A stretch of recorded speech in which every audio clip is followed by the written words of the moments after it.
सोचो आप एक नॉर्मल सी गली से गुजरते हो। हर तरफ छोटे से घर, लॉन में बच्चे खेल रहे हैं, एक सिंपल सी सेडान गाड़ी ड्राइववे में खड़ी है। बाहर से देखो तो कुछ भी खास नहीं लगता, ना कोई लग्जरी कार, ना कोई पैलेस जैसा बंगलो, ना कोई दिखावा। लेकिन अंदर अगर आप जाओ तो हो सकता है कि वही इंसान असली मिलियनेयर हो, वो भी बिना किसी शोर शराबे के। इस किताब के शुरुआत में एक बड़ा मिथ तोड़ दिया जाता है। हमारी सोसाइटी में अक्सर लोग सोचते हैं कि जो फ्लैशी कार्स चलाता है, बड़े बंगलों में रहता है, एक्सपेंसिव ब्रांड्स पहनता है, वही असली रिच होता है। लेकिन रिसर्च कुछ और कहती है। ऑथर्स टॉमस स्टैनली और विलियम डैंको ने हजारों मिलियनेयर्स का स्टडी किया, उनकी लाइफस्टाइल हैबिट समझी और एक शॉकिंग ट्रुथ सामने आया। असली मिलियनेयर्स वो होते हैं जो आम लोगों की तरह दिखते हैं, सिंपल जीवन जीते हैं और अपनी वेल्थ को साइलेंटली बिल्ड करते हैं। एक छोटी सी मिसाल लो। एक डॉक्टर है जो हर महीने हाई सैलरी कमाता है, लेकिन उसके खर्चे उसकी इनकम से भी ज्यादा हैं। लग्जरी कार की ईएमआई, बड़े घर का लोन, डिजाइनर कपड़ों का खर्चा।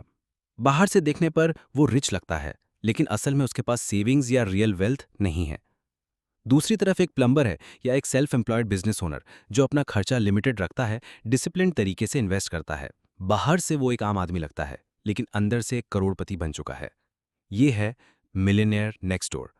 ऑथर बताते हैं कि अमेरिका में जो असली वेल्दी लोग हैं, उनमें से मेजॉरिटी एकदम ऑर्डिनरी लुकिंग होती है।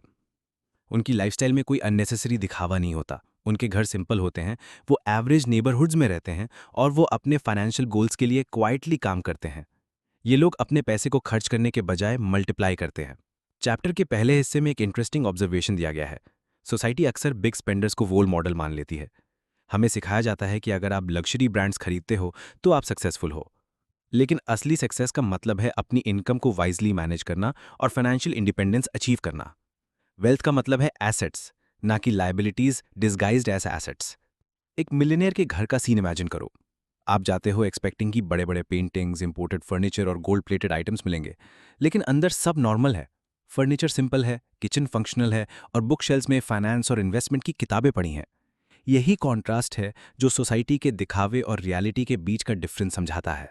चैप्टर में एक सर्वे का जिक्र आता है जहां ऑथर्स ने पूछा कि मिलियनियर्स अपनी वेल्थ कैसे एक्यूमुलेट करते हैं। आंसर एकदम स्ट्रेट फॉरवर्ड था। फ्रुगैलिटी, डिसिप्लिन और लॉन्ग टर्म प्लानिंग। ना कोई ओवरनाइट लॉटरी, ना कोई मैजिक शॉर्टकट। बस एक लाइफस्टाइल जिसमें earn more than you spend, invest the difference and repeat. एक और मिथ जो यहां ब्रेक होता है वो है कि मिलियनर्स हमेशा हाईली एजुकेटेड प्रोफेशनल्स होते हैं। सच यह है कि कई लोग अपने स्मॉल बिजनेसेस, नीश प्रोफेशंस या सिंपल डिसिप्लिन सेविंग्स के थ्रू मिलियनर बन जाते हैं। मतलब मिलियनर बनने का राज कॉलेज डिग्री नहीं, बल्कि फाइनेंशियल बिहेवियर है। ऑथर्स एक टर्म यूज करते हैं, PAW, यानी प्रोडिजियस एक्यूमुलेटर ऑफ वेल्थ, और UAW, यानी under accumulator of wealth. PAW वो होते हैं जो अपनी इनकम से ज्यादा एसेट्स बिल्ड करते हैं। UAW वो होते हैं जो चाहे ज्यादा कमाता हो लेकिन खर्च भी उतना ही या ज्यादा कर देते हैं। एक डॉक्टर या लॉयर UAW हो सकता है, जबकि एक मैकेनिक या टीचर PAW बन सकता है। मतलब मिलियनेयर बनना एक हैबिट का रिजल्ट है, ना कि सिर्फ हाई सैलरी का। चैप्टर के अंत तक एक क्लियर पिक्चर मिल जाता है।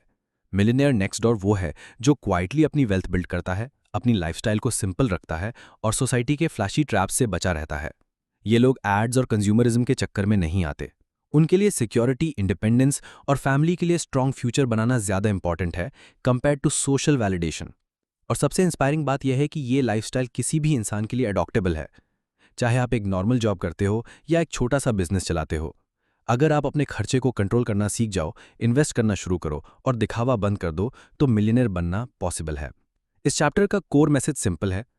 Wealth is what you don't see. जो गाड़ी रोड पर चमक रही है, जो ब्रांड के कपड़े लोग फ्लॉन्ट कर रहे हैं, वो अक्सर लायबिलिटीज हैं। असली वेल्थ वो है जो क्वाइटली बैंक अकाउंट, इन्वेस्टमेंट्स और एसेट्स में ग्रो कर रही है। अक्सर लोग सोचते हैं कि मिलियनेयर बनना मतलब है बड़ी इनकम, हाई सैलरी या कोई जैकपॉट लग जाना। लेकिन सच ये है कि असली मिलियनेयर एक ही गोल्डन रूल को सीरियसली फॉलो करते हैं।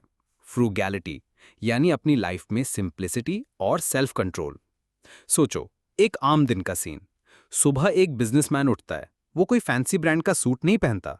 उसकी शर्ट प्लेन है, शूज कंफर्टेबल हैं और गाड़ी एक नॉर्मल सी सेडान है जो 10 साल पुरानी है। लोग उसको देखते हैं और सोचते हैं कि ये तो मिडिल क्लास इंसान होगा। लेकिन असली कहानी अलग है। उसकी इन्वेस्टमेंट्स, सेविंग्स और एसेट्स ने उसे क्वाइटली एक मिलियनेयर बना दिया है। ये पावर है फ्रूगल रहने की। चैप्टर का नाम ही 3 बार रिपीट करता है, फ्रूगल, फ्रूगल, फ्रूगल। ये एम्फसाइज करता है कि वेल्थ बिल्ड करने के लिए फ्रूगैलिटी एक लाइफस्टाइल है, एक बार का डिसीजन नहीं। मिलियनेयर्स अपने हर फाइनेंशियल डिसीजन में कॉन्शियसली सोचते हैं, क्या ये खर्चा जरूरी है? क्या इससे मेरी long term financial health strong होगी या वीक? फ्रूगल रहना मतलब माइजर बनना नहीं होता, ये स्टिंजी होने की बात नहीं है। फ्रूगल होने का मतलब है कि आप अपना पैसा उन चीजों पर खर्च करो जो जेन्युइनली इंपॉर्टेंट है और बाकी अननेसेसरी चीजों को कट कर दो। एग्जाम्पल के तौर पर, एक मिलियनेयर अपने बच्चों की एजुकेशन पर फ्रीली खर्च करेगा, लेकिन एक फ्लैशी स्पोर्ट्स कार लेने में इंटरेस्ट नहीं दिखाएगा। ऑथर्स बताते हैं कि उन्होंने अपनी रिसर्च में देखा कि मिलियनेयर्स अक्सर अपना खर्चा अपनी इनकम का छोटा हिस्सा रखते हैं। उनका फॉर्मूला सिंपल है, कमाई ज्यादा, खर्चा कम और डिफरेंस इन्वेस्ट। यही उन्हें लॉन्ग टर्म में वेल्थ क्रिएटर बनाता है। एक इंटरेस्टिंग सर्वे का रिजल्ट दिया गया है। जब मिलियनेयर से पूछा गया कि उनका सबसे बड़ा सीक्रेट क्या है, तो मैक्सिमम ने कहा, we live below our means. मतलब वो अपनी इनकम के हिसाब से नहीं, बल्कि अपनी नीड्स के हिसाब से जीते हैं। अगर उनकी सैलरी बढ़ भी जाए तो वो अपना लाइफस्टाइल अननेसेसरली अपग्रेड नहीं करते। एक और पावरफुल एग्जाम्पल है, दो दोस्त हैं, दोनों की इनकम सेम है। एक अपना ज्यादा पैसा लग्जरी गैजेट्स और ब्रांडेड चीजों पर खर्च करता है, दूसरा सिंपल लाइफस्टाइल रखता है और एक्स्ट्रा पैसा स्टॉक्स, म्यूचुअल फंड्स और एसेट्स में लगाता है। 20 साल बाद पहला दोस्त बड़ा लाइफस्टाइल दिखाता हुआ भी लोन और स्ट्रेस में है, दूसरा दोस्त क्वाइटली एक फाइनेंशियली फ्री लाइफ जी रहा है। यही है फ्रूगैलिटी का कंपाउंडिंग इफेक्ट। ऑथर्स एक और मिथ तोड़ते हैं। लोग सोचते हैं कि मिलियनेयर्स हमेशा हाई प्रोफाइल पार्टीज अटेंड करते हैं, शैंपेन पीते हैं और लग्जरी वेकेशंस पर जाते हैं। रियलिटी ये है कि बहुत से मिलियनेयर्स अपने वीकेंड्स फैमिली के साथ नॉर्मल एक्टिविटीज करते हैं, जैसे पिकनिक, हाइकिंग या घर पर डिनर। वो पैसा स्पेंड करते हैं एक्सपीरियंसेस पर, ना कि फ्लैशी चीजों पर जो सिर्फ दूसरों को इंप्रेस करने के लिए होती हैं। फ्रूगल लाइफस्टाइल का एक और डायमेंशन है टाइम मैनेजमेंट। मिलियनेयर्स अपना वक्त भी उसी तरह यूज करते हैं जैसे पैसा। जैसे वो अननेसेसरी खर्चे कट करते हैं, वैसे ही अननेसेसरी एक्टिविटीज से भी बचते हैं। इस चैप्टर में एक प्रैक्टिकल चीज समझाई गई है, बजटिंग। ऑथर्स कहते हैं कि मिलियनेयर्स के घर में अक्सर एक डिटेल्ड बजट होता है। वो अपनी स्पेंडिंग ट्रैक करते हैं, प्लान बनाते हैं और हर डॉलर को एक पर्पस देते हैं। मतलब पैसा उनके लिए एक सर्वेंट है, मास्टर नहीं। एक सीन इमेजिन करो, एक मिलियनेयर कपल अपना साल का बजट बनाता है। हस्बैंड एक अकाउंटेंट है, वाइफ एक स्कूल टीचर। दोनों की कंबाइंड इनकम हाई नहीं है, लेकिन डिसिप्लिन्ड है।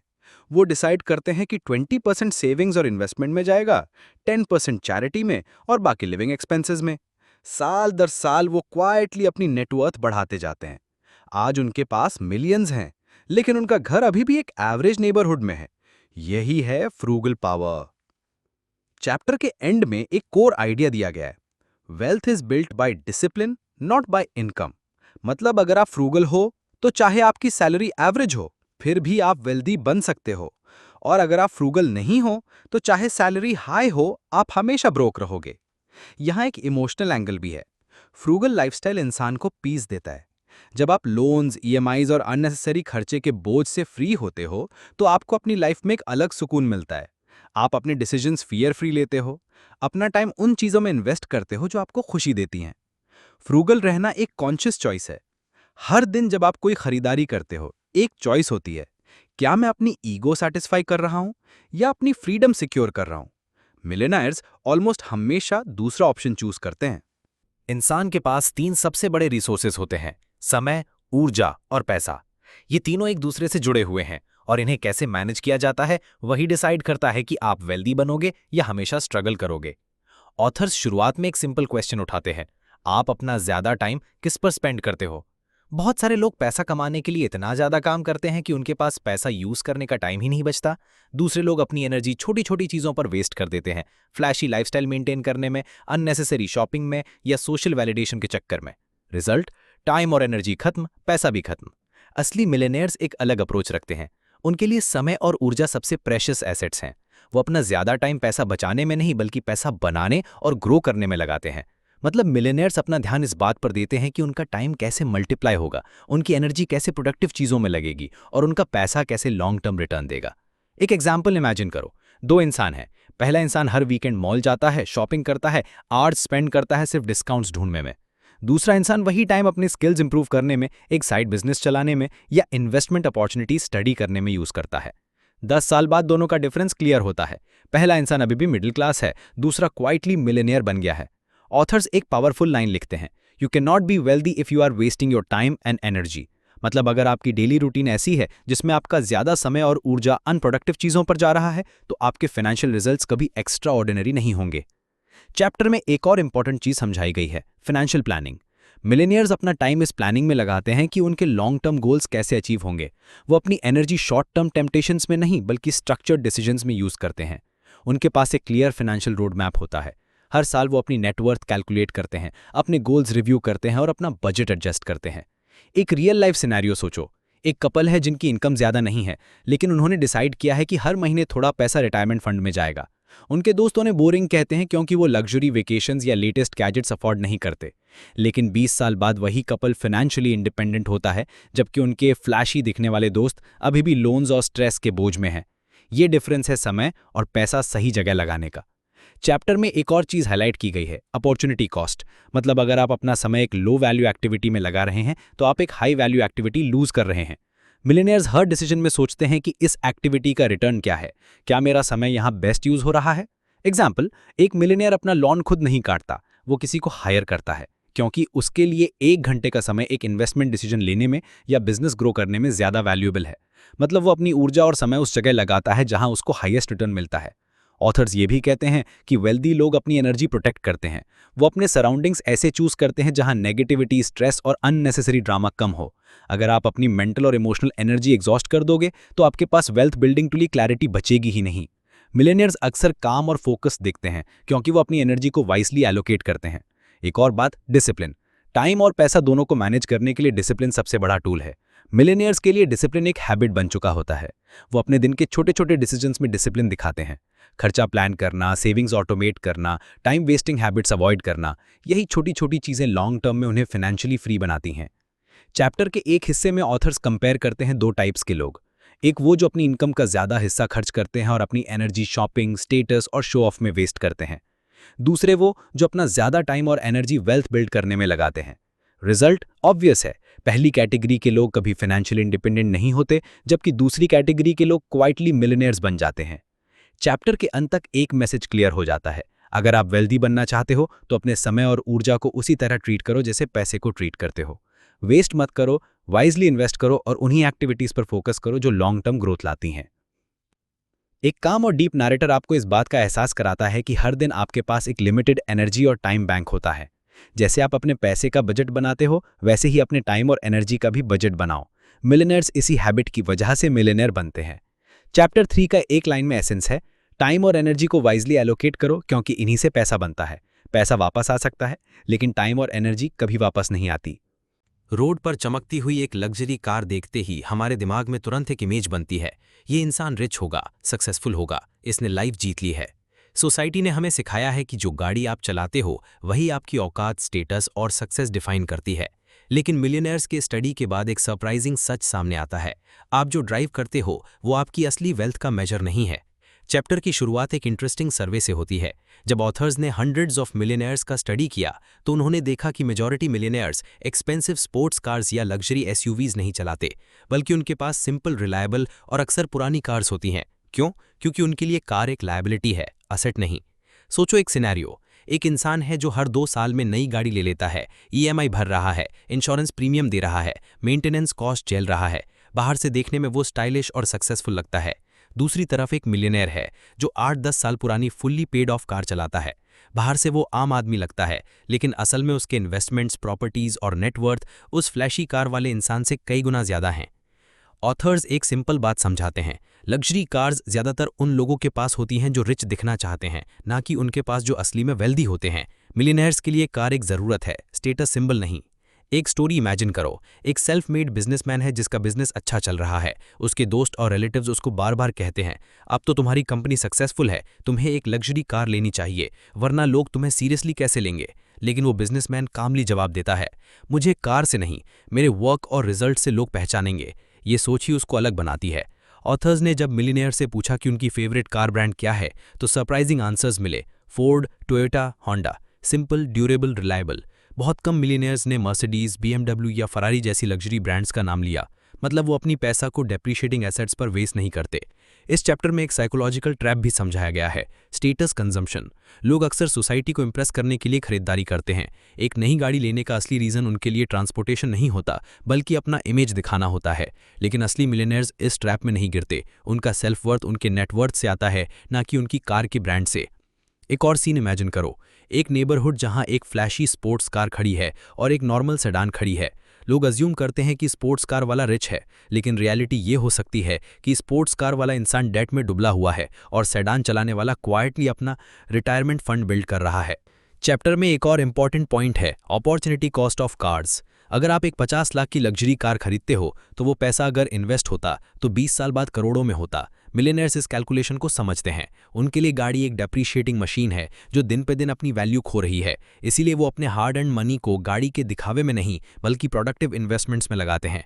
ऑथर्स एक एग्जाम्पल देते हैं, एक कपल जिनका नेटवर्थ $5 मिलियन से ज़्यादा था। उनके पास एक सिंपल वैन और एक ओल्ड पिकअप ट्रक था।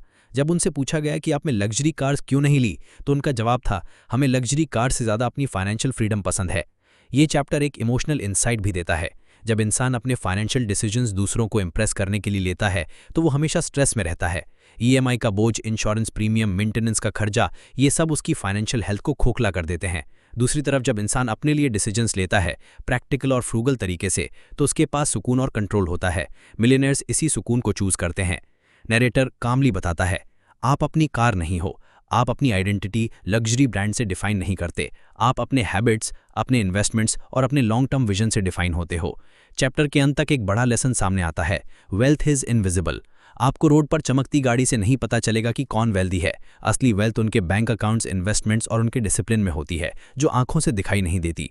सो नेक्स्ट टाइम जब आप एक फ्लैशी कार देखो, तो याद रखो, दिखावा और असली वेल्थ दो अलग चीजें हैं। मिलियनेयर बनना मतलब सिंपल जीवन, वाइज डिसीजंस और लॉन्ग टर्म फ्रीडम को चूज करना है, not a shiny toy on 4 wheels. Life में पैसा कमाना एक चीज है, लेकिन पैसा संभालना और उसका सही इस्तेमाल करना एक अलग आर्ट है। इस चैप्टर का नाम है इकोनॉमिक आउट पेशेंट केयर, और इसका मतलब सिंपल शब्दों में है, जब पेरेंट्स अपने बड़े हो चुके बच्चों को रेगुलर फाइनेंशियल हेल्प देते हैं, जैसे कि एक डॉक्टर पेशेंट को दवा देता है। पेरेंट्स के नज़रिए से ये प्यार और सपोर्ट लगता है, लेकिन रियलिटी में ये फाइनेंशियल इंडिपेंडेंस को खोखला कर देता है। चैप्टर की शुरुआत एक रियल लाइफ ऑब्जर्वेशन से होती है। ऑथर्स लिखते हैं कि उन्होंने बहुत सारे एफ्लुएंट फैमिलीज स्टडी किए, जहां पेरेंट्स ने अपने अडल्ट चिल्ड्रन को लग्जरी लाइफस्टाइल्स मेंटेन करने के लिए पैसा दिया। कोई अपने बेटे को एक बड़ा घर खरीदने में मदद करता है, कोई अपनी बेटी को बार बार वेकेशन के लिए पैसा भेजता है, कोई गाड़ी के लिए चेक लिखता है। पेरेंट्स सोचते हैं कि वो अपना वेल्थ शेयर कर रहे हैं और अपने बच्चों को सुकून दे रहे हैं, लेकिन असल में वो एक ऐसी हैबिट क्रिएट कर रहे हैं जो बच्चों की फाइनेंशियल ग्रोथ को रोक देती है। नरेटर कामली समझाता है कि जब एक इंसान खुद अपनी मेहनत से पैसा बनाता है, तो उसके अंदर एक सेंस ऑफ डिसिप्लिन और रिस्पॉन्सिबिलिटी डेवलप होती है। लेकिन जब पैसा आसान तरीके से मिलता है, बिना स्ट्रगल, बिना प्लानिंग के, तो वो पैसा ज़्यादातर वेस्ट हो जाता है। इकोनॉमिक आउटपेशेंट केयर के जरिए जो पैसा दिया जाता है, वो ज़्यादातर कंजम्पशन पर चला जाता है, इन्वेस्टमेंट्स और सेविंग्स पर नहीं। एक सीन इमेजिन करो, एक कपल है जिनकी फैमिली वेल्दी है। पेरेंट्स उन्हें हर साल एक बड़ा चेक देते हैं ताकि वो अपना स्टैंडर्ड ऑफ लिविंग मेंटेन कर सकें। हस्बैंड अपना करियर सीरियसली नहीं लेता, क्योंकि उसे पता है कि अगर इनकम कम भी हुई तो पेरेंट्स संभाल लेंगे। वाइफ अपना खर्चा कंट्रोल नहीं करती, क्योंकि उसको लगता है कि पैसा हमेशा आएगा। रिजल्ट, दोनों अपने 30s में कंफर्टेबल दिखते हैं, लेकिन 50s में जब पेरेंट्स की फाइनेंशियल सपोर्ट खत्म होती है, तब वो दोनों फाइनेंशियली वल्नरेबल हो जाते हैं।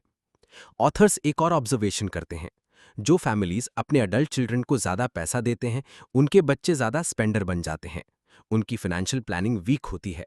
वो सोचते हैं कि पैसा का सप्लाई हमेशा रहेगा, इसीलिए वो अपने फ्यूचर के लिए सेविंग्स और इन्वेस्टमेंट्स पे ध्यान नहीं देते। दूसरी तरफ जो फैमिलीज अपने बच्चों को मिनिमल या नो सपोर्ट देते हैं, उनके बच्चे ज़्यादा इंडिपेंडेंट और डिसिप्लिन बनते हैं। एक पावरफुल लाइन चैप्टर में लिखी है, giving money to children often reduces their ability to accumulate wealth themselves. मतलब पैसा देना एक तरह से लगता है कि फ्यूचर सिक्योर कर रहा है, लेकिन असल में ये वेल्थ क्रिएशन की हैबिट तोड़ रहा है। एक और सिनारियो सोचो, एक यंग मैन है जो एक डिसेंट जॉब करता है, लेकिन उसका लाइफस्टाइल उसके सैलरी से मैच नहीं करता। पेरेंट्स हर महीने उसके अकाउंट में पैसा डालते हैं ताकि वो अपने बिल्स, शॉपिंग और वीकेंड पार्टीज मैनेज कर सके। हर कोई सोचता है कि वो सक्सेसफुल है क्योंकि उसके पास स्टाइलिश क्लोथ्स हैं, लग्जरी अपार्टमेंट है और हर वेकेशन पर इंस्टाग्राम पिक्चर्स डालता है। लेकिन अंदर से वो फाइनेंशियली वीक है। अगर एक दिन पेरेंट्स सपोर्ट बंद कर दें तो उसकी जिंदगी कोलैप्स हो जाएगी। ये है इकोनॉमिक आउटपेशेंट केयर का साइड इफेक्ट। ऑथर्स एक रिसर्च शेयर करते हैं जिसमें दिखाया गया है कि फाइनेंशियल गिफ्ट्स रिसीव करने वाले बच्चे अक्सर अपनी नेट वर्थ के मामले में पीछे रह जाते हैं, क्योंकि उनकी माइंडसेट बनती है कि पैसा उन्हें बना बनाया मिलेगा, उन्हें स्ट्रगल करने की जरूरत नहीं। और जो इंसान स्ट्रगल नहीं करता वो पैसा की वैल्यू समझ ही नहीं पाता। नरेटर सॉफ्टली एक क्वेश्चन पूछता है, क्या आप अपने बच्चों को फाइनेंशियल इंडिपेंडेंस देना चाहते हो या उन्हें लाइफ लॉन्ग डिपेंडेंट बनाना चाहते हो? ये सवाल पेरेंट्स के दिल को छूता है, क्योंकि हर पेरेंट चाहते हैं कि उनके बच्चे सिक्योर हों। लेकिन असली सिक्योरिटी तब आती है जब बच्चे खुद खड़ा होना सीखते हैं, ना कि जब उन्हें बार बार पैसा दिया जाता है। चैप्टर में एक और इंटरेस्टिंग बात डिस्कस की गई है। पेरेंट्स अक्सर इमोशनल रीजंस की वजह से पैसा देते हैं। उन्हें लगता है कि अगर उन्होंने अपने बच्चों को पैसा नहीं दिया तो बच्चे उनसे दूर हो जाएंगे, उन्हें अनग्रेटफुल समझेंगे। लेकिन असली प्यार का मतलब ये नहीं होता कि आप उन्हें फ्री में पैसा दो। असली प्यार का मतलब ये है कि आप उन्हें डिसिप्लिन और इंडिपेंडेंस सिखा दो। एक कहानी सोचो। एक फादर हैं जिन्होंने अपने बेटे को कॉलेज के बाद सीधा पैसा दिया ताकि वो एक बड़ा हाउस खरीद सके। बेटा खुश था, लेकिन उसने कभी घर के मेंटेनेंस और प्रॉपर्टी टैक्स का फाइनेंशियल प्लानिंग नहीं किया। हर महीने एक्सपेंसेस बढ़ते गए और बेटा और भी ज्यादा डिपेंडेंट हो गया फादर के पैसा पे। दूसरी तरफ एक और फादर ने अपने बेटे को पैसा देने के बजाय सिर्फ गाइडेंस दी कि कैसे अपना पहला अपार्टमेंट रेंट पे लेना है, कैसे अपना खर्चा बजट करना है। आज दोनों बेटों की लाइफ देखो तो पहले वाला डेट में है और दूसरा फाइनेंशियली स्टेबल है। ये फर्क है पेरेंटिंग और पैम्परिंग में। ऑथर्स एक और इंसाइट देते हैं। इकोनॉमिक आउटपेशेंट केयर ज्यादातर उन फैमिलीज में होती है जो अपना स्टेटस मेंटेन करना चाहते हैं। पेरेंट्स अपने बच्चों को पैसा देते हैं ताकि वो हाई लाइफस्टाइल दिखाते रहें, क्योंकि इनडायरेक्टली पेरेंट्स को लगता है कि बच्चों का स्टेटस उनका रिफ्लेक्शन है। लेकिन असली वेल्दी फैमिलीज ऐसे ट्रैप्स में नहीं गिरती। वो अपने बच्चों को फाइनेंशियल एजुकेशन देते हैं, पैसा नहीं। नरेटर कामली बताता है कि आप अपने बच्चों को सबसे बड़ा गिफ्ट दे सकते हो, फाइनेंशियल नॉलेज का, ना कि फाइनेंशियल सपोर्ट का। नॉलेज उन्हें लाइफ लॉन्ग इंडिपेंडेंस देगी, लेकिन सपोर्ट उन्हें लाइफ लॉन्ग डिपेंडेंट बना देगा। चैप्टर के एंड तक एक बड़ा लेसन सामने आता है। पेरेंट्स अगर अपने वेल्थ को नेक्स्ट जनरेशन में ट्रांसफर करना चाहते हैं तो उन्हें यह सोचना चाहिए कि पैसा देना जरूरी नहीं, वैल्यूज और स्किल्स देना जरूरी है। पैसा खत्म हो सकता है, लेकिन वैल्यूज और डिसिप्लिन कभी खत्म नहीं होते। एक काम और डीप नरेटर कहता है, वेल्थ को सस्टेन करना सिर्फ एक फाइनेंशियल फॉर्मूला नहीं है, ये एक माइंडसेट है, एक डिसिप्लिन है, जो तभी आता है जब इंसान खुद अपनी मेहनत से बिल्ड करता है। इकोनॉमिक आउटपेशेंट केयर से आप शॉर्ट टर्म कंफर्ट दोगे, लेकिन लॉन्ग टर्म वीकनेस क्रिएट करोगे। फैमिली के अंदर पैसा का डिस्ट्रीब्यूशन अक्सर एक साइलेंट ड्रामा होता है। पेरेंट्स अपने बच्चों से प्यार करते हैं, लेकिन प्यार और पैसा जब एक ही लाइन पर आते हैं तो डिसीजंस इमोशनल और कॉम्प्लिकेटेड बन जाते हैं। ये चैप्टर इसी बात को एड्रेस करता है, कैसे फैमिलीज अपने वेल्थ को डिवाइड करती हैं, कैसे कुछ बच्चों को स्पेशल ट्रीटमेंट मिलता है और कैसे ये फेवरेटिज्म उनके फ्यूचर और फैमिली डायनामिक्स को डीपली इम्पैक्ट करता है। नैरेटर चैप्टर की शुरुआत एक रियल सिचुएशन से करता है। एक वेल्दी कपल अपने 4 बच्चों के लिए एक डिनर ऑर्गेनाइज करता है। टेबल पर सब लोग बैठते हैं और फादर कैजुअली कह देता है कि उसने अपनी विल और फाइनेंशियल प्लानिंग में कुछ एडजस्टमेंट्स किए हैं। एक बेटी को ज्यादा हिस्सा मिलेगा क्योंकि वो फाइनेंशियली वीक है और अपने बिल्स के लिए स्ट्रगल करती है। दूसरे बच्चे साइलेंटली एक दूसरे को देखते हैं। एक तरफ गिल्ट और सिंपैथी होती है, दूसरी तरफ रिजेंटमेंट और अनफेयरनेस का फीलिंग। ये एक कॉमन कहानी है एफ्लुएंट फैमिलीज में। ऑथर्स इसे कहते हैं फैमिली स्टाइल अफर्मेटिव एक्शन। मतलब पेरेंट्स अपने वेल्थ को इक्वल डिवाइड करने के बजाय अनइक्वल तरीके से डिस्ट्रीब्यूट करते हैं उन बच्चों के फेवर में जो फाइनेंशियल लाइफ में वीक हैं। पेरेंट्स सोचते हैं कि वो जस्टिस कर रहे हैं, लेकिन असल में वो एक और बड़ी प्रॉब्लम क्रिएट करते हैं। सोचो, एक एग्जाम्पल है। एक बिजनेसमैन फादर हैं जिनके 2 बेटे हैं। बड़ा बेटा डिसिप्लिन्ड है, हार्ड वर्किंग है, अपने फाइनेंसेस केयरफुली मैनेज करता है। छोटा बेटा केयरलेस है, ओवर स्पेंडर है, हमेशा डेट में डूबा रहता है। फादर को लगता है कि छोटे को ज्यादा हेल्प की जरूरत है, इसलिए अपनी प्रॉपर्टी और वेल्थ का बड़ा हिस्सा उसके नाम कर देता है। लेकिन ये डिसीजन इनडायरेक्टली क्या मैसेज देता है कि जो रिस्पॉन्सिबल है उसको रिवॉर्ड नहीं मिलेगा और जो इरिस्पॉन्सिबल है उसको सपोर्ट मिलेगा। ये साइकोलॉजी नेक्स्ट जनरेशन में एक डेंजरस प्रेसिडेंट सेट कर देती है। नैरेटर कामली बताता है कि वेल्दी फैमिलीज का सबसे बड़ा चैलेंज यही है, पैसा डिस्ट्रीब्यूट करना बिना बायस के। पेरेंट्स अक्सर अपने दिल से सोचकर डिसीजन लेते हैं, लेकिन फाइनेंशियल प्लानिंग दिल से नहीं दिमाग से होती है। जब एक बच्चा देखता है कि उसके रिस्पॉन्सिबल बिहेवियर के बावजूद उसे कम हिस्सा मिला, तो वो अंदर ही अंदर हर्ट फील करता है। और जब इर्रिस्पॉन्सिबल बच्चा देखता है कि उसके केयरलेस बिहेवियर के बावजूद उसको ज्यादा रिवॉर्ड मिला, तो उसके अंदर और ज्यादा एंटाइटलमेंट डेवलप होता है। ऑथर्स अपने रिसर्च में बताते हैं कि इस तरह का अनइक्वल डिस्ट्रीब्यूशन अक्सर फैमिली रिफ्ट्स क्रिएट करता है। भाई बहन के रिलेशंस बिगड़ जाते हैं, रिजेंटमेंट और जेलसी बढ़ जाती है।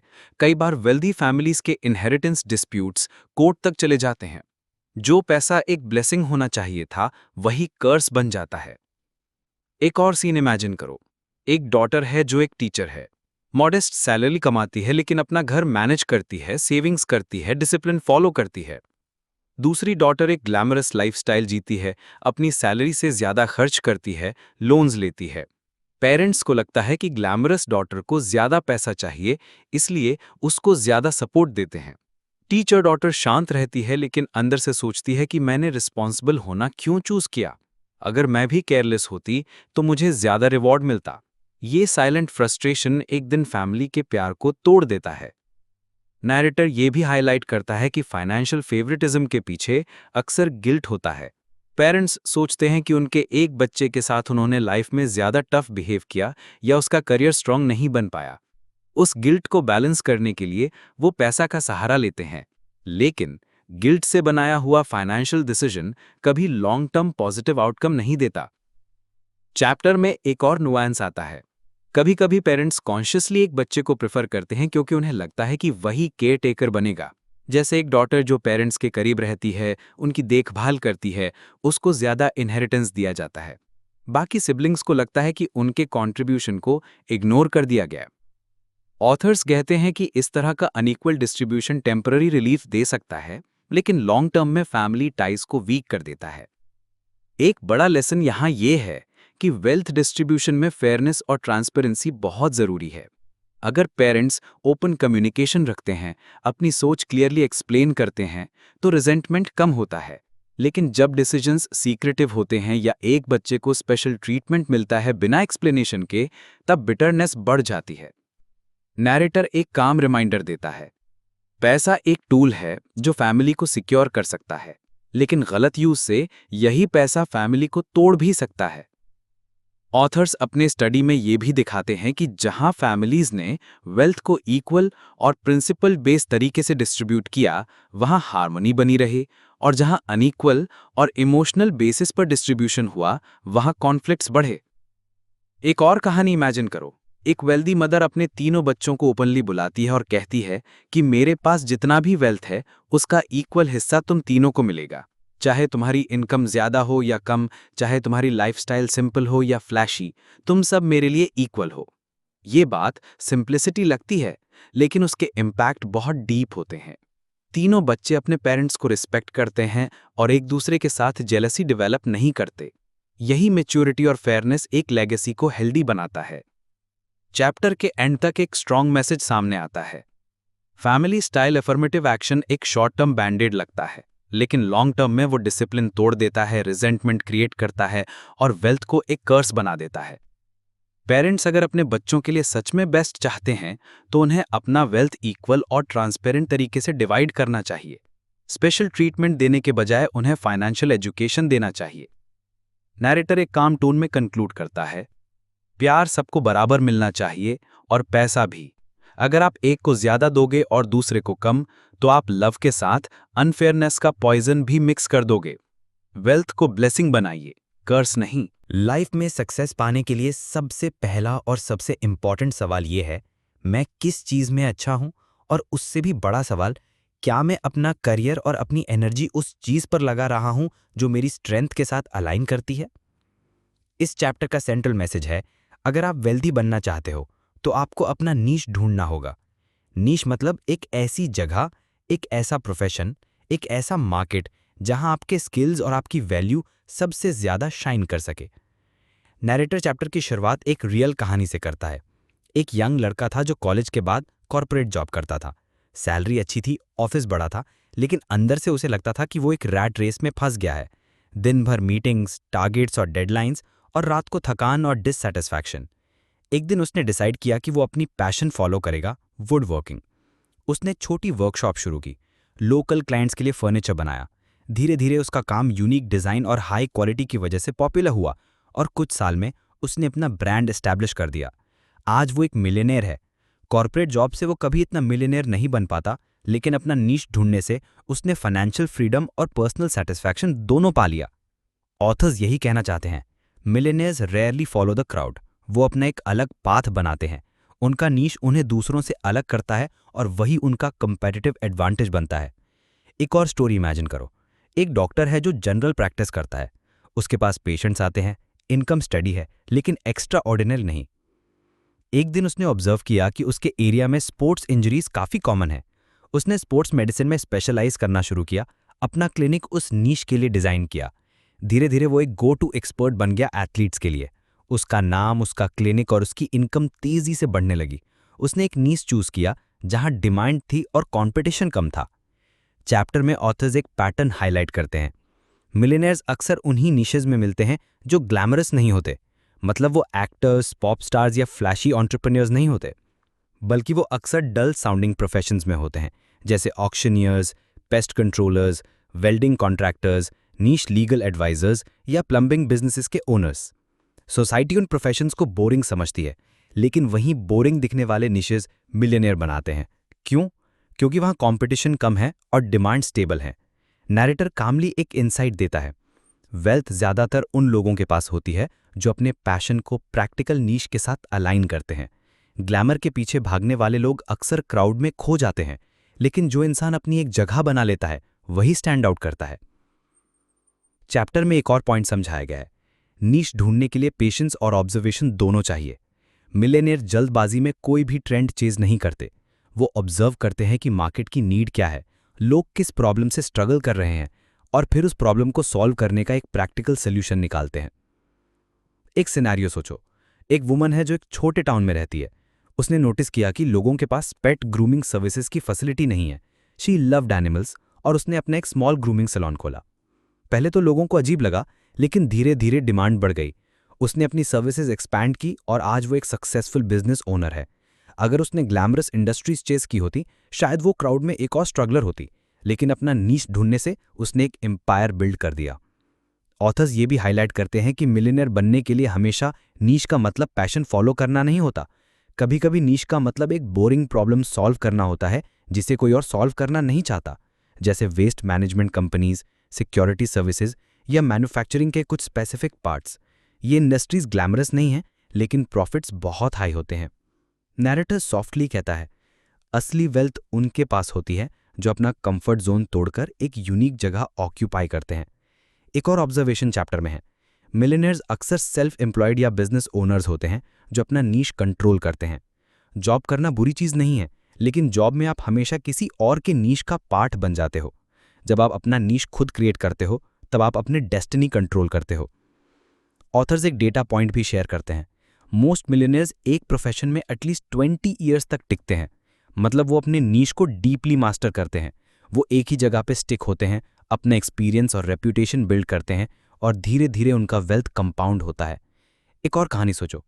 एक इमिग्रेंट टेलर था जो अमेरिका आया। उसने देखा कि लोगों को कस्टम सूट्स की ज़रूरत है, लेकिन मार्केट में स्टैंडर्ड साइजेस डोमिनेट करते हैं। उसने अपने एक स्मॉल नीश बनाया, custom tailoring for short and tall man. धीरे धीरे उसका क्लाइंट बेस ग्रो हुआ और आज उसका बिजनेस एक $multi-million एंटरप्राइज है। नैरेटर कामली समझाता है कि नीश ढूंढना एक बार का प्रोसेस नहीं है। कभी कभी आपको ट्रायल और एरर से अपना नीश मिलता है, लेकिन एक बार मिल गया तो उसको मास्टर करना ही की है। मिलियनेयर्स अपने नीश को इग्नोर नहीं करते, वो अपने फील्ड में एक्सपर्ट्स बन जाते हैं, और जब मार्केट उन्हें एक एक्सपर्ट के रूप में देखता है, तब उनकी वैल्यू एक्सपोनेंशियली बढ़ जाती है। चैप्टर के अंत तक एक क्लियर मैसेज आता है, don't try to be everything for everyone, be something special for someone. मतलब एक स्पेसिफिक ऑडियंस के लिए अपनी वैल्यू इतनी यूनिक और पावरफुल बनाओ कि वो हमेशा आपके पास आए। यही मिलियनेयर्स का सीक्रेट है। नैरेटर एक काम कंक्लूजन देता है। अगर आप अपनी लाइफ में एक ऐसा काम ढूंढ लो जो आपको इंटरेस्ट देता हो, जो मार्केट की ज़रूरत पूरी करता हो और जहां कंपटीशन कम हो, तो समझ लो आपने अपना नीश ढूंढ लिया।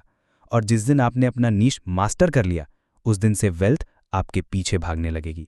और एसेंशियल लाइन है चैप्टर का, wealth is the reward for those who dare to specialize. Life के सफर में एक बड़ी रियलिटी ये है कि हर इंसान के पास दो ही रास्ते होते हैं, या तो अपना खुद का करियर बिल्ड करे या फिर अपने पेरेंट्स के पैसों पर डिपेंड रहे। ये चैप्टर इसी फंडामेंटल डिफरेंस को एक्सप्लोर करता है, सेल्फ मेड मिलियनियर्स और वेल्थ इनहेरिट करने वाले एयर्स के बीच का गैप। नरेटर चैप्टर की शुरुआत एक सॉफ्ट टोन में करता है। वेल्थ क्रिएट करना एक प्रोसेस है, ये एक माइंडसेट है, और जब पैसा खुद कमा कर आता है तो उसका इम्पैक्ट जिंदगी पर बहुत अलग होता है कंपेयर टू जब पैसा इनहेरिट करके मिलता है। ऑथर्स की रिसर्च से एक क्लियर पैटर्न सामने आया। मिलियनेयर्स जो खुद की मेहनत से वेल्दी बनते हैं, उनकी अप्रोच जिंदगी के प्रति डिसिप्लिन्ड और ग्राउंडेड होती है। वो अपना करियर केयरफुली चूज करते हैं, अपना टाइम और एनर्जी प्रोडक्टिव एक्टिविटीज में इन्वेस्ट करते हैं और एक लॉन्ग टर्म प्लान फॉलो करते हैं। दूसरी तरफ एयर्स जो अपने फैमिली वेल्थ पर डिपेंडेंट होते हैं, अक्सर एक एंटाइटलमेंट माइंडसेट डेवलप कर लेते हैं। मतलब उन्हें लगता है कि पैसा हमेशा उनके पास रहेगा, चाहे उनकी मेहनत हो या ना हो। एक कहानी सोचो, एक यंग लड़का है जिसका फादर एक सक्सेसफुल बिजनेसमैन है। फादर ने डेकेड्स तक अपना बिजनेस ग्राउंड अप बिल्ड किया, अपनी लाइफ में डिसिप्लिन रखा और वेल्थ अक्यूमुलेट की। लेकिन लड़का जब ग्रेजुएट होता है, उसके फादर उसके लिए एक सीनियर पोजीशन क्रिएट कर देते हैं कंपनी में। लड़का बिना स्ट्रगल के एक बड़ा ऑफिस, एक बड़ा सैलरी और एक लग्जूरियस लाइफस्टाइल एंजॉय करता है। उसके लिए ये सब नॉर्मल बन जाता है, लेकिन अंदर से वो कभी लीडरशिप डेवलप नहीं करता, कभी अपने फील्ड का डेप्थ समझता नहीं और कभी रिस्क और सैक्रिफाइस का टेस्ट नहीं लेता। रिजल्ट, जब फादर रिटायर करते हैं, लड़का अपना इनहेरिटेड बिजनेस संभाल नहीं पाता, वेल्थ स्लोली खत्म होने लगती है। इसके ऑपोजिट एक और स्टोरी सोचो। एक गर्ल एक मिडिल क्लास फैमिली में बड़ी होती है। पेरेंट्स के पास ज्यादा रिसोर्सेज नहीं होते, लेकिन उन्होंने उसमें एक स्ट्रांग वर्क एथिक डेवलप किया। गर्ल कॉलेज में पार्ट टाइम जॉब्स करती है, स्कॉलरशिप्स के लिए फाइट करती है और अपने करियर के लिए खुद अपॉर्चुनिटीज क्रिएट करती है। उसने खुद अपना कंसल्टिंग बिजनेस स्टार्ट किया, इनिशियल फेलियर्स फेस किए, लेकिन ग्रेजुअली ग्रो करती गई। आज वो एक सेल्फ मेड मिलियनेयर है। उसका बिजनेस सिर्फ पैसा ही नहीं, बल्कि एक लेगेसी क्रिएट कर रहा है। ये डिफरेंस है मिलियनेयर्स और एयर्स में। नरेटर कामली समझाता है कि जॉब चॉइस एक क्रिटिकल फैक्टर है। मिलियनेयर्स अक्सर उन करियर्स में जाते हैं जहां उनकी इंडिपेंडेंस ज्यादा हो, जहां उन्हें अपना नीश ढूंढने का मौका मिले। वो अपना करियर सिर्फ प्रेस्टीज के लिए नहीं चूज करते, बल्कि प्रैक्टिकलिटी और डिमांड के हिसाब से चूज करते हैं। Heirs on the other hand अक्सर प्रेस्टीज ड्रिवन जॉब्स प्रेफर करते हैं, ग्लैमरस प्रोफेशंस जहां दिखावा ज्यादा हो और असली मेहनत कम। और कई बार तो वो जॉब करते ही नहीं, बस इनहेरिटेड पैसा स्पेंड करते रहते हैं। ऑथर्स कहते हैं कि यही वजह है कि एक जनरेशन के बाद बहुत सारी फैमिली वेल्थ खत्म हो जाती है। एक ऑब्जर्वेशन यहाँ बहुत पावरफुल है। सेल्फ मेड मिलियनेयर्स अक्सर अपने बच्चों को खुद के फुटस्टेप्स में पुश नहीं करते। मतलब वो अपने बच्चों को फैमिली बिजनेस या प्रोफेशन इनहेरिट करने पर मजबूर नहीं करते, बल्कि उन्हें एनकरेज करते हैं कि वो अपना करियर एक्सप्लोर करें, अपना नीश ढूंढें, क्योंकि उन्हें पता है कि फाइनेंशियल इंडिपेंडेंस खुद अर्न करने से ही डेवलप होता है। नरेटर एक एग्जाम्पल देता है। एक मिलियनियर फार्मर था जिसका एक बड़ा एग्रीकल्चरल बिजनेस था। जब उसके बच्चे बड़े हुए तो उसने उन्हें फोर्स नहीं किया कि फार्मिंग में आए। उसने कहा, मैं तुम्हें वैल्यूज और नॉलेज देता हूं, लेकिन अपना करियर तुम्हें खुद चूज करना है। आज एक बेटा एक इंजीनियर है, दूसरा एक टीचर है, और दोनों अपनी जिंदगी इंडिपेंडेंट तरीके से जीते हैं। फैमिली वेल्थ उनके लिए कुशन है, लेकिन एक एडिक्शन नहीं। चैप्टर में ऑथर्स एक और क्रिटिकल डिफरेंस हाईलाइट करते हैं, रिस्क एपेटाइट। मिलियनेयर्स ने अपना पैसा रिस्क लेकर बनाया होता है। उन्होंने अपना कंफर्ट जोन तोड़कर बिजनेस स्टार्ट किया, अपने सेविंग्स इन्वेस्ट किए और फेलियर्स फेस किए। इस वजह से उनकी रिस्क अंडरस्टैंडिंग मैच्योर होती है। एयर्स ने कभी रिस्क टेस्ट ही नहीं किया। उनके लिए पैसा एक गारंटी लगता है, और जब उनके सामने रियल चैलेंजेस आते हैं तो वो क्रम्बल कर जाते हैं। एक और सिनेरियो सोचो। एक यंग एयर अपने इनहेरिटेंस से एक फ्लैशी स्टार्टअप खोलता है। उसके पास पैसा तो होता है, लेकिन मार्केट नॉलेज नहीं, कस्टमर अंडरस्टैंडिंग नहीं और फाइनेंशियल डिसिप्लिन जीरो। कुछ साल में पैसा वेस्ट हो जाता है और बिजनेस कोलैप्स कर जाता है। लेकिन अगर वही पैसा एक सेल्फ मेड एंटरप्रेन्योर के हाथ में होता तो वो केयरफुली रिसर्च करता, कैलकुलेटेड रिस्क लेता और उसे मल्टीप्लाई कर लेता। नरेटर कामली एक रियलिटी चेक देता है। वेल्थ सस्टेन करना उतना ही टफ है जितना वेल्थ क्रिएट करना, और जब इंसान खुद वेल्थ क्रिएट नहीं करता तो वो उसे सस्टेन करने की एबिलिटी भी लूज कर देता है। चैप्टर के एंड तक एक बड़ा मैसेज क्लियर हो जाता है। मिलियनेयर्स और एयर्स में फर्क सिर्फ पैसा का नहीं, माइंडसेट का है। मिलियनेयर्स वैल्यू को पैसे से ज्यादा समझते हैं, एयर्स पैसा को गारंटी समझते हैं। मिलियनेयर्स अपना काम और अपनी जॉब को एक मिशन ट्रीट करते हैं और एयर्स जॉब को एक ऑब्लिगेशन या एक लग्जरी ट्रीट करते हैं जो उनके पेरेंट्स के पैसों पर टिकी है। और इसी वजह से एक जनरेशन बिल्ड करती है वेल्थ और अगला जनरेशन अक्सर उसे खोखला कर देता है। नरेटर सॉफ्टली कंक्लूड करता है कि सेल्फ मेड मिलियनेयर्स के लिए जॉब एक कॉलिंग होता है, उनका काम उनका आइडेंटिटी होता है, और एयर्स के लिए जॉब अक्सर एक शो पीस होता है, एक लग्जरी जो उनके पेरेंट्स के पैसों पर टिकी होती है। और इसी वजह से एक जनरेशन बिल्ड करती है वेल्थ और अगला जनरेशन अक्सर उसे खोखला कर देता है।